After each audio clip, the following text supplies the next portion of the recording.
پاکستان کی شہرگ ہنگاموں کا شکار رہی. ہمیں سنجیدگی سے سوچنا ہوگا کہ شہرگ کے اندر ہنگامے کیوں ہوئے, فساد کیوں ہوا, جن لوگوں کو ہم اپنی سینے کے ساتھ لگانے کے دعوے کرتے ہیں وہ سڑکوں پر کیوں نکلے, وائلنس کیوں ہوا, دشمن نے اس سے کیوں فائدہ اٹھایا, کتنا فائدہ اٹھایا. مستقبل میں اگر ایسا ہی ہوا جیسا کہ ہوا تو پھر ہم کیا کریں گے. اس کے اوپر ہم نے پینل ترتیب دیا ہے. ہم ذرا موجودہ صورتحال سے آگے کی بات کرنا چاہتے ہیں. یہ یاد رکھیں کہ کشمیر کے ساتھ پاکستان کا مستقبل منسلک ہے. یہ اسٹریٹجک ایریا بھی ہے, یہ کلچرلی بھی پاکستان کے ساتھ ہے, اور پاکستان کی تکمیل ناتمام ہے کشمیر کے بغیر. تو ہم اس ایشو کے اوپر شاہ غلام قادر, صدر مسلم لیگ نون آزاد کشمیر کو خوش آمدید کہتے ہیں, ان سے بھی بات کریں گے. فیصل ممتاز راٹھور صاحب جو وزیر ہیں برائے بلدیات اور دیہی ترقی, سیکرٹری جنرل پاکستان پیپلز پارٹی آزاد کشمیر, ان کا بھی شکریہ. اور فیصل جمیل کشمیری صاحب جو رکن ہیں جوائنٹ عوامی ایکشن کمیٹی جس نے لیڈ کیا اس تمام پروٹیسٹ کو, ان کا بھی شکریہ. فیصل جمیل کشمیری صاحب, تو آپ کے بجلی کا معاملہ طے ہو گیا, آٹے کا معاملہ طے ہو گیا, تیسرا کیا تھا؟ تیسرا مراعات سے متعلق تھا. وہ اب آپ یہ دیکھیں نا کہ حکومت کہتی ہے جی ہمارے پاس فنڈز نہیں ہے, کام ہے, ٹھیک ہے. ہمارا یہ کہنا ہے کہ اگر آپ کے پاس فنڈز نہیں ہیں تو آپ 16 منسٹرز کی جو سیلنگ ہے آئین کے اندر اس کو کام کر کے 8 کر دیں. کولیشن حکومت کیسا کر سکتے ہیں؟ نہیں, میری گزارش سنیں نا. لیکن آئین میں امینڈمنٹ کر کے آپ اس کو 40 پہ لے کے جاتے ہیں, اس کا مطلب پیسے ہیں نا آپ کے پاس.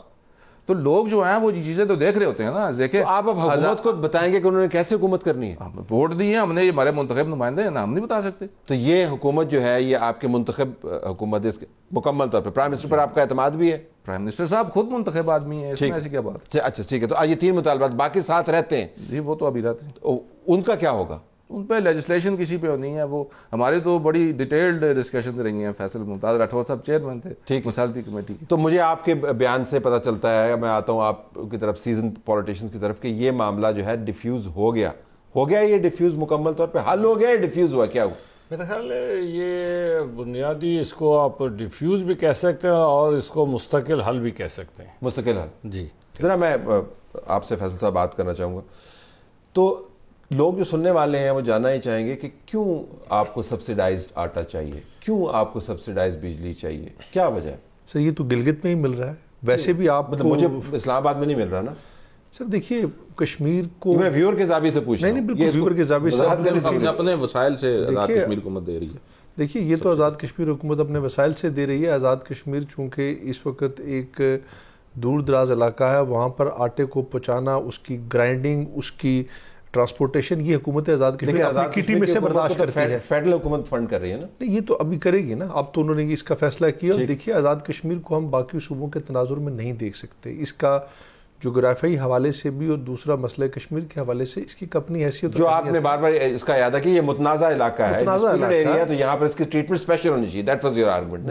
بیسک آرگومنٹ ہے. اور اس حوالے سے یہ چونکہ میں اب حکومت کی طرف سے بھی بول رہا ہوں اور ایز اے کشمیری بھی بات کروں, میں آپ کی مشکل سمجھتا ہوں. اگر آپ نے نہ کولیشن کا حصہ بنے ہوتے نا تو آج آپ کھل کے ان کے ساتھ کھڑے ہوتے. میں آپ کی مشکل سے, ہم آج بھی ان کے ساتھ کھڑے ہیں, بات کولیشن کی نہیں ہے. دیکھیے ایشو ان کے غلط نہیں تھے, لیکن لازمی بات ہے حکومت آزاد کشمیر کے لیے یہ معاملات اپنی سطح پہ حل کرنا ممکن ہی نہیں تھا. وہ گاڑی کا ٹینڈر کیا تھا, وہ غلط خبر تھی, پچھلے سال کا تھا. پچھلے سال کا تھا. سر سب سے پہلے سر ایک تو چیز اخراجات کے حوالے سے میں ضرور بات کرنا چاہوں گا. اس 1 سال کے اندر اس حکومت نے کوئی نئی گاڑی نہیں خریدی, کوئی نئی پوسٹ کریٹ نہیں کی, کوئی نیا ایکسپینڈیچر نہیں کیا. جیسا کہ آپ نے کہا یہ 3 پارٹیوں کی حکومت ہے. اس سے پہلے ریاست میں سنگل پارٹی حکومتیں رہی ہیں اور 27-28 وزراء پہ مشتمل رہی ہیں. میں آپ ہی کی بات تائید کروں گا. اور اس کولیشن حکومت کو چلانے کے لیے یقیناً تعداد بڑھائی گئی, لیکن اس سے پہلے آزاد کشمیر کے اندر کبھی اخراجات پہ اتنے بڑے کٹ نہیں لگائے گئے. تو آپ کو یہ اس بات کا احساس ہے کہ یہ اتنے آسان فائنینشیل حالات کے اندر نہیں بیٹھے ہوئے؟ آپ نے جو ڈیمانڈز کی تھی وہ لگ رہا تھا کہ یہ تو شاہانہ خرچے کر رہے ہیں اور یہ بڑے زبردست طریقے سے چل رہے ہیں. یہ دیکھیں میری گزارش سنیں طرز صاحب, 232 ارب کا ہمارا بجٹ ہے اس وقت 2023-24 کا. اس میں سے ہمارے غیر ترقیاتی اخراجات 190 ارب ہیں. اندازہ لگائیں کہ 82% ہم کیا کر رہے ہیں. بنیادی طور پہ یہ جو کلچر ہم نے پروموٹ کر لیا نا اپنے اس خطے کے اندر کہ ہمارا ووٹر ہمارے پیچھے گھومتا رہے, نوکری کے پیچھے, چھوٹی چھوٹی نوکریوں کے پیچھے, 60,000 70,000 1 لاکھ روپے کی اسکیموں کے پیچھے, یہ جو ایک کلچر ہم نے اپنا پروموٹ کر لیا ہے، اور اس میں چمچا گیری کا بھی ایک کلچر ہے جس کو پروموٹ کیا گیا باقاعدہ، یہ اس کی وجہ سے یہ سارا برڈن اس وقت پڑا ہوا ہے، اور یہ بنیادی طور پہ چیزیں چوک ہو چکی ہیں۔ شاہ غلام قادری صاحب، آپ نے بہت سارے حوادث دیکھے ہیں، اپس اینڈ ڈاؤنز دیکھے ہیں، ایسا معاملہ آپ نے اپنی سیاسی تاریخ میں آبزرویشن میں کبھی دیکھا ہے؟ میں اس طرف آنے سے پہلے میں صرف ایک بات کی وضاحت کر دوں کہ آزاد کشمیر میں جو موجودہ حکومت ہے یہ 3 پارٹیز کی نہیں ہے بلکہ ایم ایل ایز کی حکومت ہے۔ ٹھیک، پارٹیز کے ایم ایل ایز ہیں اور ایم ایل ایز کی حکومت ہے، ایز نہیں ہے کہ پارٹی نے بیٹھ کے کوئی ڈیسیجن کرنا ہے کہ یہ پالیسی ہونی چاہیے۔ تو فرق کیا ہے اس میں؟ اس میں فرق پارٹی کی نہیں کہا ہے نا سر، فرق نہیں، پارٹی کی حکومت نہیں ہے۔ فرض کریں بعض معاملات میں ایم ایل ایز کس کے ہیں؟ یہی ایک بڑا ڈیلیکیٹ سوال ہے، نہیں، میں ویسے جاننا میں اسی لیے کہہ رہا ہوں کہ پارٹی کے ایک پالیسی ہر پارٹی کی اپنی، یہ پیپلز پارٹی سے تعلق رکھتے ہیں، میں پاکستان مسلم لیگ نون سے ہوں، ہماری پارٹی کی کسی چیز میں ان سے اختلاف ہو سکتا ہے، ٹھیک، لیکن جب ہم وہ اختلاف کی بات کرتے ہیں تو اس وقت ہمارے جو وزیر اعظم ہیں موجود وہ کہتے ہیں کہ بھائی یہ پارٹیوں کی حکومت نہیں ہے، یہ ایم ایل ایز کی حکومت ہے، جہاں جس پارٹی کا ایم ایل اے ہے وہ حکومت میں ہے، تو پارٹی کی حکومت ایک طلعت صاحب ایک سوال ہے، کیا پاکستان میں جہاں پہ بھی کولیشن حکومت ہوتی ہے وہاں پہ یہ فارمولا چلتا ہے؟ نہیں دیکھنا ہے، مرکز میں بھی یہی چل رہا ہے، مرکز میں بھی یہ چلتا ہے۔ دیکھیں یہی بات میں کہہ رہا ہوں کہ جی آپ کہیں کہ پارٹیاں فلی اگر یہی بات ہوتی تو یہ اتنا بڑا ایونٹ ہو گیا۔ اس سارے ایونٹ میں کبھی پاکستان پیپلز پارٹی، یہ P T I forward block اور پی ایم ایل این، جو تینوں پارٹیز کی اگر ہم مان لیں کہ حکومت ہے، کبھی ان کے عہدیداروں کو بلا کے کوئی میٹنگ ہوئی کہ اس کرائسس سے ہم کیسے نکلیں؟ نہیں ہوئی۔ کیوں نہیں ہوئی اگر پارٹیوں کی حکومت ہے؟ کیونکہ پارٹی آپ کی نکمی ہے، وہ دوسرے معاملات کے اوپر لگی ہوئی ہیں، ان کو فرصت ہی نہیں ہے۔ یہ آپ نے اپنے پرائم منسٹر سے پوچھنا تھا نا، بات یہ ہے کہ آپ کو اپنے صدر سے پوچھنا چاہیے تھا کہ سر جی ہم اتنی دیر سے بیٹھے ہوئے ہیں، یہ لوگ احتجاج کر رہے ہیں، تو آپ نے بلایا کیوں نہیں؟ سر ہم ملتے رہے، ہم ان کے ساتھ لگاتار پچھلے 4-5 بطور وزیر،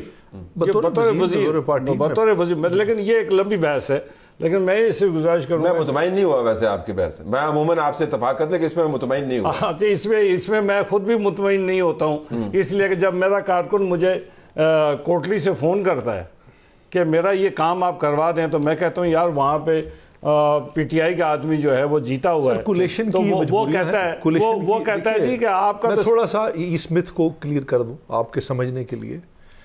3 پارٹیوں کی اس وقت کولیشن ہے، پیپلز پارٹی، نون لیگ اور پی ٹی آئی کے فارورڈ بلاک۔ اب یہ جو بات ہے کہ ایم ایل ایز کی حکومت، اب ایک پارٹی جہاں پہ پیپلز پارٹی کا سٹنگ ایم ایل اے ہے تو وہاں پہ وہ حکومت میں ہے، لیکن ایڈجسٹنٹ حلقے میں وہ اپوزیشن میں، نون کا ایم ایل اے جیت گیا تو نون حکومت، اور اس کے ساتھ حلقے میں پی ٹی آئی کا۔ تو بیک وقت کولیشن میں ہوتا بھی یہی ہے کہ تمام پارٹیاں حکومت کا حصہ ہوتی ہیں جہاں پہ وہ سیٹس جیتتی ہیں، اور جہاں پہ وہ ہاری ہوتی ہیں وہاں پہ اپوزیشن۔ لیکن اجتماعی طور پر جب یہ معاملہ سامنے آیا تو اجتماعی طور پر آپ تمام کی تمام جماعتیں یا ایم ایل ایز کارنر میں تھے اور آپ کے اگینسٹ اسٹریٹ کھڑی ہوئی تھی۔ میرا ماننا یہ ہے کہ بحیثیت ایم ایل اے یا بحیثیت پارٹی ریپرزینٹیو آپ کو اس کو پہلے ڈیفیوز کرنا چاہیے۔ دیکھیے اس سپیس کو یقیناً لوگوں نے کور کیا اور محسوس بھی کیا، کیونکہ یہ ایشوز تھے جو کہ چلے آ رہے تھے لگاتار پچھلے سال سے، لیکن یہ پہلی بار یونائٹ ہوئے، جوائنٹ ایکشن کمیٹی بنی اور اس میں ہر طبقہ فکر کے لوگ شامل ہوئے، ان کے ساتھ بات چیت کی گئی۔ لیکن ماضی میں چونکہ ٹرسٹ کا، اعتماد کا اتنا بڑا فقدان تھا، چونکہ اس سے پچھلی حکومتوں کے اندر بھی ایک معاہدہ ہوا اور بعد میں وہ اسی طرح ہو گیا، تو یہ ایک طرح سے اعتماد نہیں، باٹل اپ ایموشنز ہے۔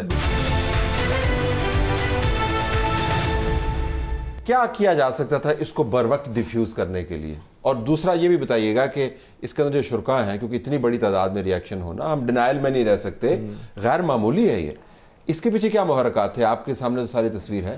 اس میں جسٹ فوکس تھا مسائل کے اوپر، ٹھیک، اور جو گورنمنٹ کے مختلف اطراف سے جو نیریٹو کریٹ کیا جاتا ہے پاکستان کے لوگوں کے اوپر، یہاں سے بھی وہ کھڑے ہو جائے کہ یہ فلاں کا ایجنٹ ہے، یہ فلاں کا ایجنٹ ہے، ایسی کوئی بات نہیں۔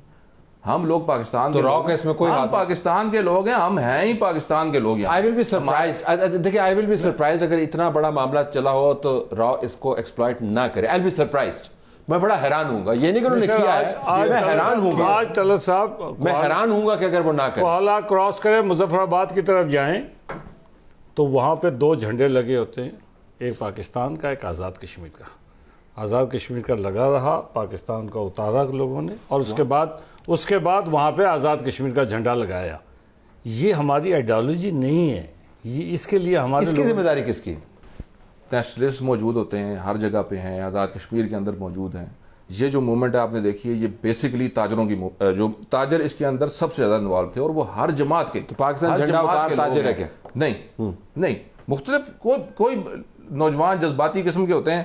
اب اس میں یہ ہے کہ وہ جس نے کیا غلط کیا، ظاہر ہے یہ تو بالکل وہ چیز ہی نہیں ہے. جو ہم بات کر رہے ہیں، جس پہ پروٹیسٹ کر رہے ہیں، وہ چیز ہی الگ ہے. ہم بار بار اپنے جو ساتھ چلنے والے لوگوں کو ہم نے یہ باور کروایا ہے کہ جو ہمارا چارٹر آف ڈیمانڈ ہے، آپ اس سے بالکل علیحدہ نہیں ہو سکتے. اس کے علاوہ کسی قسم کی کوئی ڈسکشن. میں صرف آپ کے سامنے سبمیشن یہ کرنا چاہ رہا ہوں کہ یہ جو سب سے بری سچویشن ہو سکتی ہے وہ یہ ہو سکتی ہے کہ لوگوں کو آپ سڑک پر لائیں اور اس کے بعد وہ آپ کے کنٹرول میں رہیں. یہ آپ کو ایڈمٹ کرنا پڑے گا. اکا دکا وہ پہاڑی علاقہ ہے نا طلعت صاحب، آپ نے دیکھا ہے وہ پہاڑی علاقہ ہے، کوئی ہر جگہ پہ گھر موجود ہیں. اور آپ دیکھیں وہاں پہ جو یہ ایک الگ ڈیبیٹ آ گئی ہے. اب ہمارے یہاں ایشو یہ بھی ہے کہ اگر ایکسپلائٹ کیا جاتا ہے ہماری جو ریسورسز ہیں، کوئی ایک پہاڑی پہ بیٹھا ہوا ہے، کوئی دوسری پہاڑی پہ، کوئی تیسری پہاڑی پہ، اسے وہاں سڑک کی بھی یہ لت لگا دی ہے، لوگوں کو ٹھیکوں کی لت لگائی ہوئی ہے. مختلف قسم کے یہ جو BHUs بنا کے دیں، کبھی اسکول بنا کے دیں، just for the sake of theka. یہی لوگ ہیں نا جو تاریخ میں ہیں. جسٹ فار دا آپ کو بیسک ہیلتھ یونٹ نہیں چاہیے، آپ کو اسکول نہیں چاہیے، آپ کو سڑک نہیں چاہیے. You don't need this. نہیں، بالکل ضرورت ہے. لیکن جس طریقے سے ٹاؤن پلاننگ ہوتی ہے، جس طریقے سے ڈیولپ ممالک کے اندر کام ہوتا ہے، میرا کہنے کا جو مقصد ہے یہاں پہ وہ یہ ہے کہ گورنمنٹ کو اس طرف جانا چاہیے. لیکن میں واپس اس ڈیبیٹ پہ آنا چاہتا ہوں کہ کیا اس احتجاجی تحریک نے لوگوں کے مسائل تو ہائی لائٹ کیے، ایک نیا جذبہ بھی دکھایا اپنی ڈیمانڈز کے لیے، اس کی ڈاؤن سائڈ بھی ہے جو سوشل میڈیا نیریٹو تھا، بے شمار. وہ اس کو آپ کیسے دیکھتے ہیں؟ ذرا آپ کی ایویلویشن چاہوں گا، پھر آپ کی طرف بھی آؤں گا. سوشل میڈیا کے اوپر اس کے گرد جو معاملات گھمائے گئے، دیکھیے اس کو ہم نے ان چیزوں کو دیکھا بھی، لیکن ہمارا صرف کہنے کا مقصد یہ ہے کہ اس میں ہر طبقہ شامل ہو گیا. اور یہ جو موب تھا، یہ جو لوگ تھے، میں خود ان کے لیڈرشپ کے ساتھ بات چیت کرتا رہا ہوں. کل میرے ایک بڑے ذمہ دار شخص سے جب یہ پیک پہ تھا تو میرے ان کے ساتھ رابطہ ہوا، ان کے ساتھ بات چیت، تو میں نے ان سے کہا کہ جی آپ سمجھ رہے ہیں کہ ان چیزوں کو آپ نے اپنی قوت کو تسلیم کروا لیا. اس وقت آپ کی قوت پوری دنیا نے دیکھ لی ہے. اب چیزوں کو حل کی طرف لے کے جاتے ہیں، مذاکرات پہ کرتے ہیں، چونکہ مقصد پورا ہونا ہے نا، ہر چیز تو نہیں ہے. تو انہوں نے کہا یار ہم جس جگہ پہ کھڑے ہیں، اگر ہم کچھ ایسا کریں گے لوگ ہمیں بھی ہٹا کے آگے نکل جائیں گے. یعنی آپ کے ہاتھ میں یہ بات نہیں ہے. یعنی کہ جب آپ موب پالیٹکس کرتے ہیں نا، اس قسم کی تھی کہ ان کی لیڈرشپ کی چیزیں ہاتھ میں نہیں تھی. لیکن میں اسی پہ واپس آنا چاہوں گا. آپ نے پروگرام کے ایک حصے میں کہا تھا کہ اس کے بعد یہ ڈیفیوز بھی ہو گیا اور حل بھی ہو گیا ہے. انہوں نے یہ چیز جا کے مارکیٹ کرنی ہے لوگوں کو، تو لوگ یہ ایکسیپٹ کر لیں گے. دیکھیں نا، مطالبات جائز بھی ہو سکتے ہیں، ناجائز بھی ہو سکتے ہیں، اس پہ کوئی بحث نہیں ہے. لیکن اس کا جو ایفیکٹ یہ ہوا کہ وہاں پہ بھارتی میڈیا ان دنوں میں نے جب دیکھا تو پتہ یہ لگتا تھا کہ جیسے یہ مودی نے کوئی پلان کیا ہوا ہے. حالانکہ ان کو یہاں کے لوگوں کو پتہ بھی نہیں ہے مودی کون ہے. تو شاید ایسا انہوں نے اپنا فورتھ فیز پہ بالکل ایک نیریٹو بلڈ اپ کیا ہوا کہ یہ آزاد کشمیر کے لوگ ہمارے ساتھ ملنا چاہتے ہیں، پاکستان کے خلاف ہیں، یہ ہے وہ ہے. پھر جب وہ پتھر بازی اور FC کا جانا، پھر واپس آنا، رینجرز کرنا، یہ سارا سوشل میڈیا انہوں نے کر، تو ایک پورا جہاں پہ ہم پہلے انڈین آکوپائڈ کشمیر کو پوری دنیا میں دکھایا جاتا تھا، ان 4 دنوں میں آزاد کشمیر کو وہاں پہ. تو میں نے کمپیریزن جب آپ کوئی کرے گا تو دونوں کو برابر کس سطح پہ، کم از کم ان واقعات کے پیش نظر جو ہوپ فلی اب ریپیٹ نہیں ہوں گے، یہ چیز آپ کو مارکیٹ کرنی ہوگی. لوگوں کو اس تمام معاہدے کے بعد فوائد جو ہیں نظر آنے چاہیے. بیچ میں چند ایک آپ نے ذکر کیا آٹے کے حوالے سے، تو آپ کو خطرہ ہے کہ یہ جو 23 بلین کا پیکیج ہے جب یہ ٹرانسلیٹ ہوگا حقیقت میں، ہو سکتا ہے لوگوں تک بینیفٹ نہ پہنچے، ہو سکتا ہے لوگ پھر آپ سے پوچھیں کہ آپ نے ہمیں تو کچھ اور کہا تھا، کچھ اور آ رہا ہے. یہ ایسے خطرات ہیں آپ کے؟ نہیں، ہمیں تو بڑی امید ہے فیصل صاحب سے اور ان کی جو گورنمنٹ ہے کہ یہ اس کو حقیقی معنوں میں ٹرانسلیٹ کریں گے. جب ہمارے ان کے ساتھ مذاکرات چل بھی رہے تھے اس وقت بھی ہمیں بڑی ان سے توقعات بڑی اچھی تھیں کہ یہ معاملات کو حل کر لیں گے. اس کے بعد پالیٹکس کو کتنا چینج ہونا ہوگا AJK کے اندر؟ تو صورتحال جس طرح سے محسوس کی جا رہی تھی وہ بڑی خطرناک تھی. ہم یہ سمجھتے ہیں کہ ماضی میں چونکہ ایک کشمیر ایشو کی وجہ سے بہت ساری ہماری کمی کوتاہیاں چھپتی بھی رہی ہیں، لیکن آج ہم جس مقام پر کھڑے ہیں، آج ہم اپنے آپ کو جب تک اپنے ہونے کی جوازیت اور ثبوت نہیں دیں گے ہم اس نظام کو نہیں بچا سکیں گے. آپ یہ فرما رہے ہیں کہ نظام کا جو ڈھانچہ بن گیا ہے اس ڈھانچے کو لوگوں کے ڈیمانڈز کو ڈیلیور کرنا ہوگا, ورنہ آپ کے پاس اب سروائیول نہیں ہے. بہت عرصے تک یہ نہیں کہہ سکتے کہ آزاد کشمیر ہے, ڈسپیوٹڈ ایریا ہے, پاکستان کے اوپر ڈیپینڈ. اب آپ کو ایکچوئل لوگوں کے مسائل کو ایڈریس کرنا ہوگا. اس سے پہلے یہ نہیں ہوا؟ نہیں, ایسا نہیں ہے کہ اس سے پہلے نہیں ہوا, لیکن بات یہ ہے کہ تمام پارٹیز نے اپنے اپنے دور میں کام کیے. تو کیا چیز مس کر دی؟ میں آپ سے گزارش کرتا ہوں, ڈیبیٹ کو مس کیا, ایشوز پہ ڈیبیٹ کو مس کیا. وہاں پہ اگر لوگ تو پھر یہ کون لوگ ہیں؟ میں I'm just trying to understand کہاں سے ہے, ان کا کیا غصہ ہے؟ لوکل ہے نا, لیکن ہماری بے روزگاری جو ہے, ٹھیک, بے روزگاری کا ہمارے لڑکے, ہمارے بچے اسکولوں سے, کالجز سے, یونیورسٹی سے باہر نکلے ہیں. تو سوشلی جو انڈر پن کر رہا تھا بے روزگار لوگ اس کے اندر زیادہ تھے, کون سے لوگ تھے؟ پروفائل تو میں دیں ذرا. سر اگر دیکھیں نا, ایک تو پورے پاکستان میں 64% نوجوان ہیں, ٹھیک, ایک تو یہ چیز آپ دیکھیں نا. ہم نے یہ نہیں سوچا کہ ہم ایک جگہ جا کے چوک ہو جائیں گے, اور یہ وہی جگہ ہے. ہم نے 82% بجٹ اپنا جو ہے غیر ترقیاتی اخراجات میں خرچ کرنا شروع کر دیا. نہ ہم دھیان دے رہے ہیں ریونیو جنریٹ کرنے پہ کہ آیا اتنے مزید لوگوں کو ہم کہاں پہ کھپائیں گے, ہمارے پاس تو پیسہ ہی کوئی نہیں. ان کا بڑا خوبصورت سا میں جواب دوں ایک بات کا, یہ بالکل ٹھیک بات کر رہے ہیں. یہی نظام کو چوک ہوا, اب وہ چیزیں ہم نے بند کر دی, وہ لوگ ان کے ساتھ جڑ گئے سارے. ٹھیک, ہم نے وہ چیزیں بند کر دی جو پیچھے سے چلتی آئیں, وہ چیزوں کو بریک لگا دی. اب وہی لوگ جو کل تک یہ ڈیمانڈز کرتے تھے وہ لوگ ہمارے خلاف کھڑے ہو گئے سب لوگ. I have to leave it there. میرے پاس وقت ختم ہو گئی. یہ فیسینیٹنگ ڈیبیٹ ہے جی. آپ تینوں کا بڑا شکریہ ادا کرتا ہوں.